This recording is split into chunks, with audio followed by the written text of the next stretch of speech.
হাদিস শরীফ তলাবুল ইলমি ফারিদাতুন আলা কুল্লি মুসলিম। 3 নম্বর হাদিস শরীফের অর্থ দিনী ইলম তলব করা প্রত্যেক মুসলমানের উপর ফরজ। 4 নম্বর হাদিস শরীফ আত-তুহুরু শাতরুল ঈমান।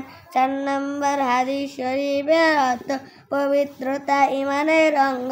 5 নম্বর হাদিস শরীফ মিফতাহুল জান্নাতিস সালাহ। 5 নম্বর হাদিস শরীফের অর্থ নামাজ বেহেশতের চাবি। 6 নম্বর হাদিস শরীফ আউয়ালু মা ইউহাসাবু বিহিল আবদু ইয়াউমাল কিয়ামাতিস সালাহ। কিয়ামতের দিন সর্বপ্রথম নামাজের হিসাব হইবে। 7 নম্বর হাদিস শরীফ ফাদলুল আলিম। পরের ভিডিও।